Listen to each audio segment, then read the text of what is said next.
Den un brinco para arriba y pónganse de pie. Vamos a hablar esta hermosa noche, ya medio calurosa, gloria a Dios.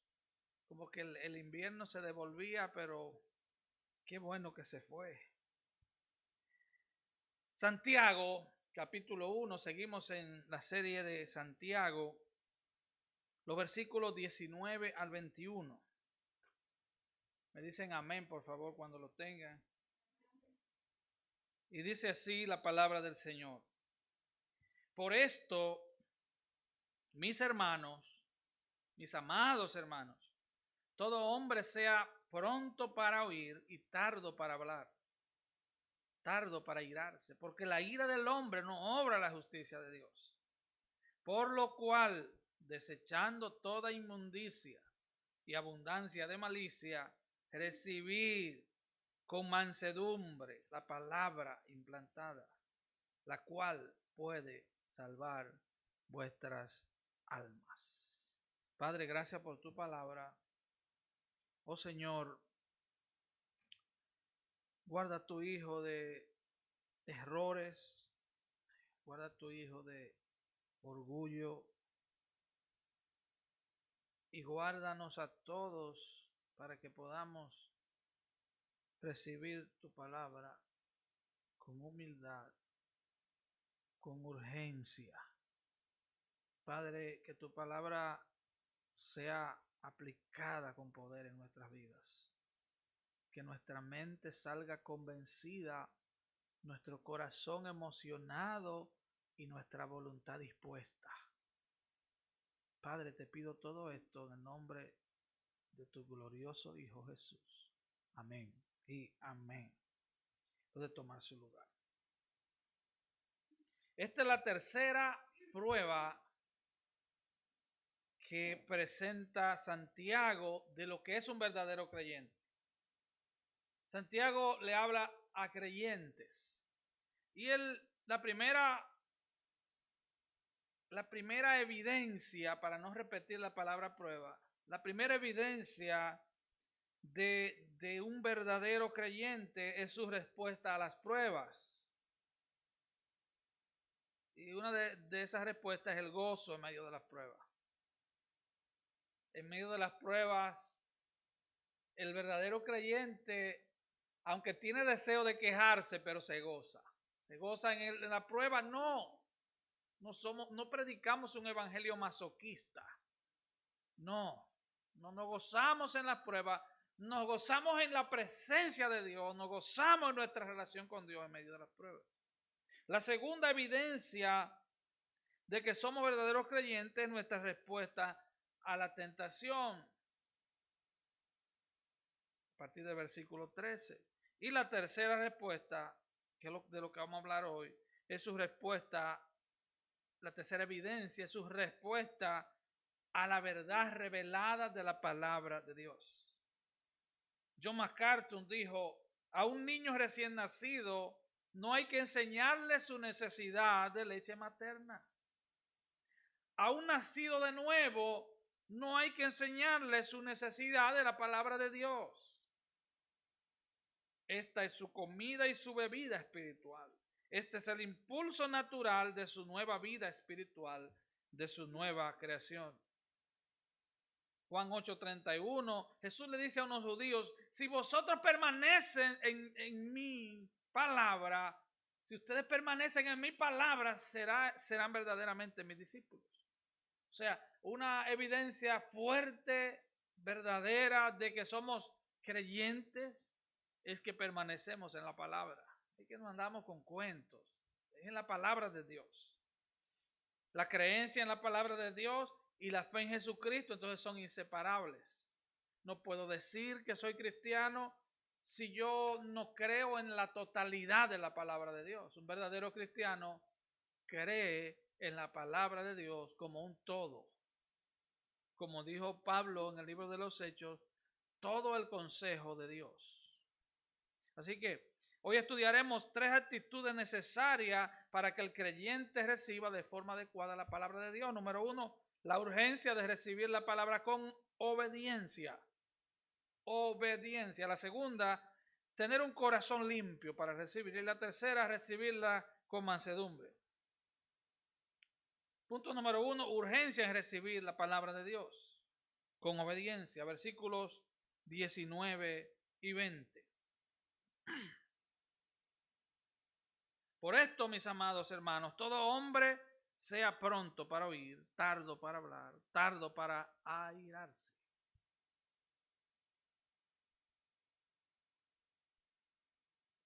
Porque la ira del hombre no obra la justicia de Dios.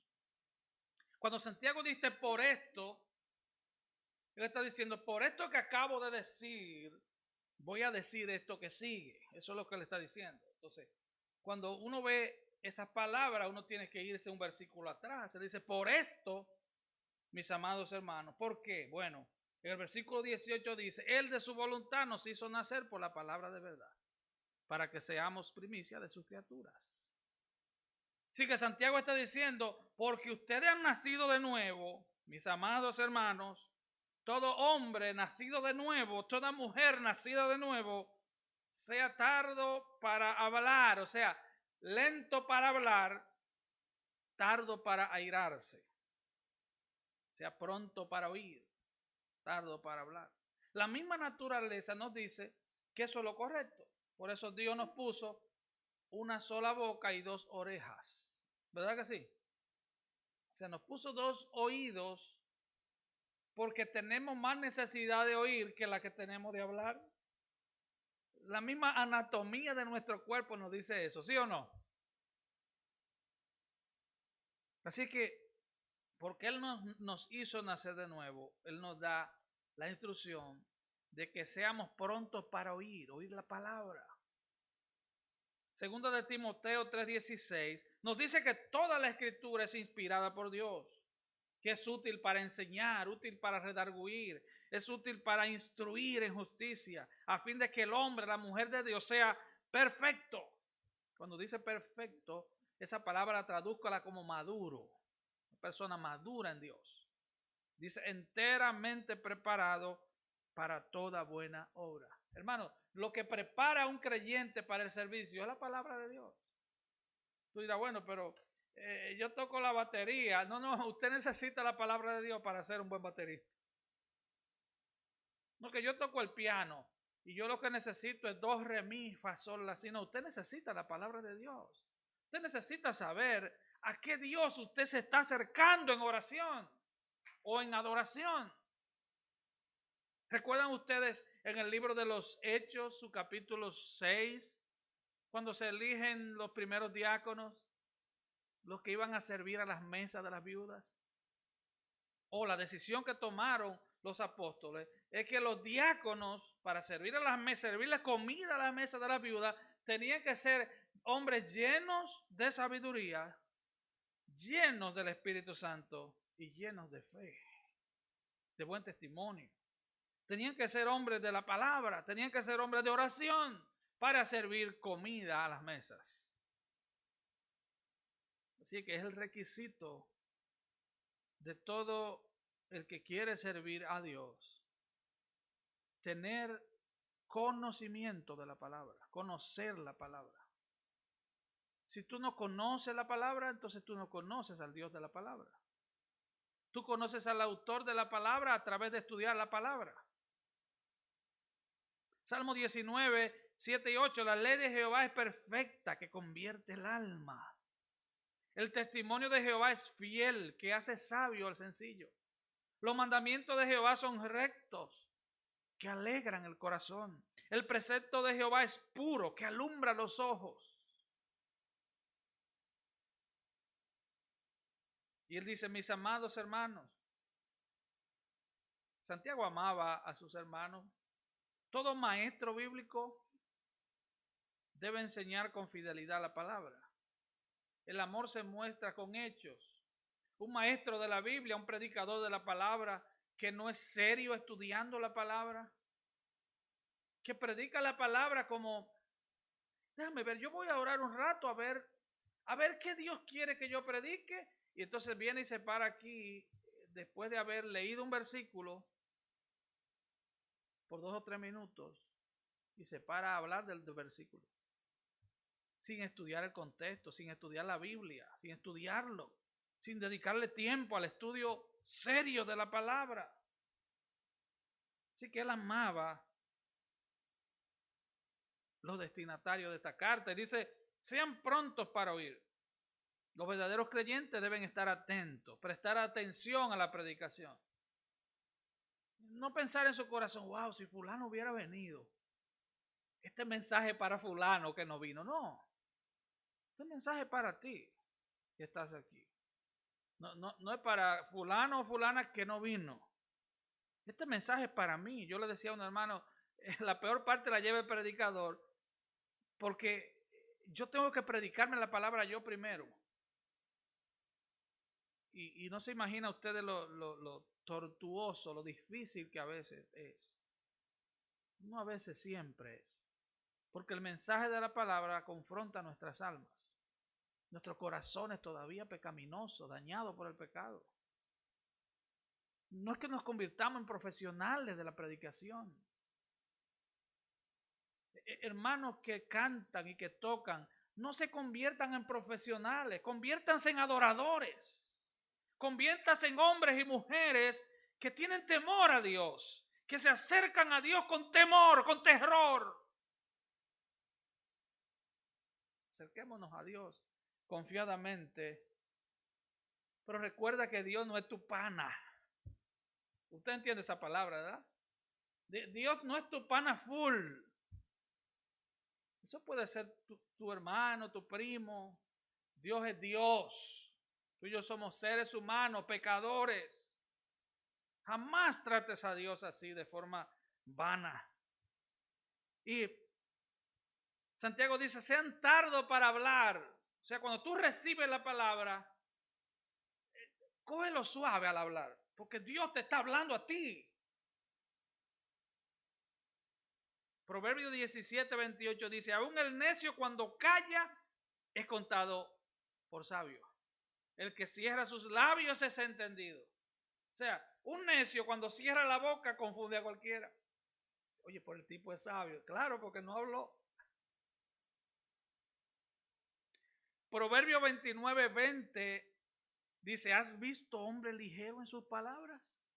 Más esperanza hay del necio que de él. ¿Sabe? Hay gente entre nuestras culturas hispanas que saben de todo, supuestamente. Usted entabla una conversación y ellos saben de todo. Son expertos en todo. Son todólogos, según ellos.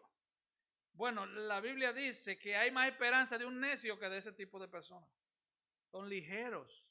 Siempre comentan algo, siempre tienen una opinión. Nunca dicen, no, yo no sé de eso. Yo no sé de eso, yo no me meto en eso. A mí me ha tocado en los trabajos, me dice, ¿usted puede cambiarme esa lámpara? Y digo, mire, yo no sé de electricidad. Y si yo voy y me muero ahí en una escalera, subió electrocutado. No, yo no sé de eso. En mi casa yo la hago y me da mis buenos sustos, ustedes lo saben, unos sustos. ¡Pah! Pero eso es mi casa. Cuenta la historia que en una ocasión un joven le pidió a un famoso orador romano que le enseñara el arte de hablar en público. El joven comenzó con un caudal de vana palabrería. Le habló tanto que no le dio la oportunidad al gran maestro de decir una palabra. Cuando llegaron al punto de hablar cuánto él le iba a cobrar, el orador pensó lentamente y le dijo, joven, a fin de darte clases de oratoria, tendré que cobrarte el doble. Al preguntarle el por qué, el orador le dijo, porque tendré que enseñarte dos técnicas. La primera, cómo sujetar tu lengua y la segunda, cómo usarla. Sean tardos para hablar. Pablo le dijo a Timoteo en sus instrucciones de cómo escoger un obispo, un anciano, un pastor. Él le dijo en 1 Timoteo 3:6 que no sea un neófito, o sea, que no sea un nuevo creyente. No sea que envaneciéndose caiga en la condenación del diablo. O sea, que sea una persona procesada en la fe. Que sea una persona que haya sido golpeado por las adversidades de la vida y que haya dado evidencia de que en medio de las pruebas se ha mantenido firme en oración, firme en el Señor y le ha dado gloria a Dios en cada etapa de su vida. Y luego dice, tardo para irarse. Esto no se refiere en este contexto a un arranque de ira, sino a un resentimiento guardado en el corazón sin que nadie los note. Parece hablar de personas que escuchan la verdad de la palabra y se enojan, se resienten. La ventaja de predicar en serie es que como yo voy en serie, yo no puedo brincar un versículo. Entonces, si yo hablo de un tema que a alguien no le gusta, bueno, es que el versículo está ahí. No fue que yo planifiqué hablar de ese versículo, es verdad que en algún versículo diga, el que tenga blusa roja. No, yo no planifiqué eso, es que lo dice, un ejemplo, la Biblia no dice eso. Pero no fue que lo planifiqué. Recuerdo el día que prediqué sobre el domingo de resurrección, hace ya varias semanas atrás. Recuerdo que yo hablé, creo que en el servicio de la mañana, sí, y yo hablaba de que la muerte de Cristo fue la injusticia más grande que se haya cometido en la historia de la humanidad, pero a la vez es el acto de justicia divino más grande del mundo. Y yo decía que hay gente que hacen hasta chistes sobre la muerte de Cristo. Había un amigo que a veces nos visita y al otro día me llama y me dice, pastor, quité un chiste que tenía en Facebook. Usted dijo eso por mí. Y yo le dije, yo no he visto su Facebook, yo no tengo tiempo de eso. No, es que yo tenía un chiste sobre la muerte de Jesús. Pero esas palabras me dieron duro. Y yo quité el chiste. Gloria a Dios. Eso es lo que Dios quiere. Dios no quiere que tú salgas por ahí echando chispa con el predicador. Hermano, yo soy el cartero. Cuando usted le llega caro el bill de la luz, usted no agarra ven acá, ¿por qué me trajiste ese bill tan caro? No, por el pobre cartero. Él es el cartero, yo soy el cartero. Yo te traigo la palabra que está ahí y oro cada día para que sea realmente lo que Dios está diciendo ahí en la palabra. En Gálatas 4:16, Pablo le dice a los hermanos de Gálatas, ¿me he hecho pues enemigo vuestro por decirles la verdad? Pablo tuvo que confrontarlos porque ellos después de creer en Cristo, habían venido los judaizantes diciéndole, si tú creíste en Cristo y no te circuncidas, tú no eres salvo. Y ellos le estaban creyendo. Entonces él le dice, ustedes, me he hecho enemigo de ustedes por decirles la verdad. Porque le dijo, si ustedes vuelven a la ley, ustedes están en maldición. Eso nos lleva al segundo punto, un corazón limpio para recibir la palabra. Dice el versículo 21, por lo cual desechando toda inmundicia y abundancia de malicia. Hermanos, cuando nos acercamos a la palabra de Dios, y también esto es un requisito para los que estudian para predicar en los institutos bíblicos, yo recuerdo haber dado esa clase, nos acercamos a la palabra pidiendo en oración que limpie nuestro corazón, pidiéndole al Señor en oración que nos limpie. Yo no puedo, usted no puede acercarse a la palabra o escuchar un mensaje esperando que el predicador diga algo que lo ayude en su pecado. Algo sencillo, la glotonería es pecado. Usted no puede salir a buscar donde el Señor le dijo a Pedro, mata y come. Oh, dice mata y come, voy a comer como un loco. No, la palabra de Dios no es para justificar nuestro estilo de vida. Esa es una forma maliciosa de ir a la palabra o de escuchar la palabra de Dios. ¿Entendemos eso? Debemos exponernos a la palabra con un corazón puro, pedirnos al Señor, Señor, muéstrame qué es lo que anda mal conmigo. Y créame que siempre vamos a encontrar algo, porque siempre algo anda mal con nosotros. Un puritano de la antigüedad, George Swinock, él dijo, el barco que sufre una filtración se vacía con mayor facilidad al comienzo que después. Es más fácil matar un ave cuando está dentro del huevo, pero una vez nacida y desarrollada, podremos matarla solo cuando la logremos atrapar. Y luego él dice, un ajuste de cuentas frecuente con nosotros mismos expulsará el pecado antes de que se arraigue en el alma. Un ajuste de cuenta diario. Pasarnos inventario diario. Es por eso lo necesario de nosotros sacar tiempo para la palabra y la oración. Porque es ahí, a solas con Dios, frente al espejo de su palabra, donde comenzamos a ver las arrugas de nuestra alma. Y para esa no hay crema. Para esa no hay cirugía.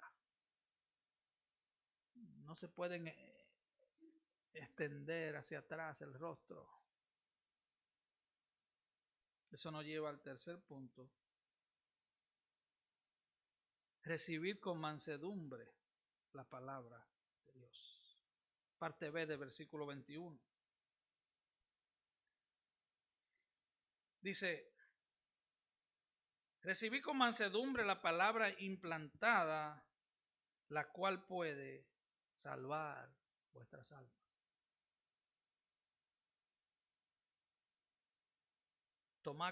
Thomas Brooks dijo, he aquí algo para asombrarse. Dios está en las alturas. Y aún así, cuanto más alto se eleva una persona a sí misma, más lejos se encuentra de Dios. Y cuanto más se humilla, más cerca del Señor está. De todas maneras, dice Thomas, de todas las almas, Dios se deleita más en habitar con los humildes porque valoran y sacan mayor provecho de su adorable presencia. Dios se deleita en los humildes. ¿Sabe por qué dice la Biblia que David era conforme al corazón de Dios? David tenía una personalidad digna de estudio. Él todo lo que hacía lo hacía en grande. Él fue un gran músico. Tan gran músico que él inventó instrumentos musicales. Él compuso canciones. Él era un adorador, el dulce cantor de Israel. Era un tremendo guerrero. Saúl mató a sus miles y David a sus 10,000. Pero cuando pecaba, pecaba en grande también. Pero ¿sabe qué conquistaba el corazón de Dios en cuanto a David? Que David se arrepentía de corazón. David se tiraba al piso y no le importaba su corona. Cuando él fue confrontado por el profeta Natán, él dijo, he pecado contra el cielo, contra ti, Señor. Hermano, en nuestro caminar cristiano vamos a fallar. Mientras estemos de este lado del cielo, vamos a fallar. Vayamos rápido a la fuente del arrepentimiento. Corramos a nuestro abogado, porque Él es fiel y justo para perdonar nuestros pecados y librarnos de toda maldad. Hay que hacerlo rápido. Inmediatamente tu corazón se llena de orgullo. Inmediatamente tu corazón se llena de enojo, de odio. Corre al Señor. No pierdas tiempo. Él será amplio en perdonar, dice la Biblia. Así que Santiago está aconsejando que recibamos con mansedumbre la palabra implantada. Implantada aquí significa plantada. Es como, es una palabra, es una semilla que ha sido plantada en un terreno fértil. Esto, el contexto nos habla de un creyente, de un nacido de nuevo. Él está hablando a creyente nacido de nuevo, como dice el versículo 18. Un creyente nacido de nuevo recibe la palabra. Él dice, recíbela con mansedumbre. Recíbela con mansedumbre. Martín Lutero, el gran reformador alemán, él dijo, parece que Dios, él lo dijo en forma irónica, claro está, él dijo, parece que Dios es el peor maestro que haya existido. Pues mucha gente anda queriendo cambiar o mejorar lo que él dijo en su palabra. Parece que él es el peor maestro. Todo el mundo quiere cambiar, hacerle como un update a la palabra. Así que el consejo, y con esto termino, es que recibamos con mansedumbre la palabra de Dios. Recibámoslas con mansedumbre. Es por el bien de nuestras almas. Es por el crecimiento espiritual de nuestras vidas. Cuando el Señor nos confronta, ¿cuál debe ser nuestra actitud? Mansedumbre. ¿Qué significa mansedumbre? Bueno, hay una definición que me gustó mucho. Mansedumbre es cuando tú puedes hacer lo contrario, pero tú te sometes. Mansedumbre es cuando tú tienes poder en ti mismo para violar una ley, pero tú no la violas. Cuando tú tienes poder para hacerle daño a alguien, pero por temor a Dios tú no lo haces. Eso es mansedumbre. Tú tienes toda la fuerza del mundo. Imagínese, hermano, que se le enfrente a alguien con mucho menos cuerpo y fortaleza que usted y lo desafía a pelear. Y usted dice, no, espérate, yo no voy a pelear contigo. Yo soy cristiano. Tú quieres pelear, búscate otra gente. Eso es mansedumbre. Y con esto sí quiero terminar. Jonathan Edwards, ese gran erudito, pastor, dijo, nada logra que una persona esté fuera del alcance del diablo como la humildad. Escuche esto, nada logra que una persona esté fuera del alcance del diablo como la humildad. Porque la humildad prepara la mente para la verdadera luz divina, la palabra. Prepara la mente para la verdadera luz divina sin oscuridad y aclara la vista para ver las cosas como son en realidad. La humildad al recibir la palabra nos va a traer de vuelta a Dios una y otra vez. La humildad para recibir la palabra, como Pablo dijo en una ocasión, me alegro que ustedes recibieron mi predicación no como palabra mía, sino como palabra de Dios. Cuando estamos predicando la palabra con fidelidad, Dios te está hablando, Dios nos está hablando, hermanos. Y eso es un privilegio que podamos exponernos a la palabra de Dios. Póngase de pie, por favor.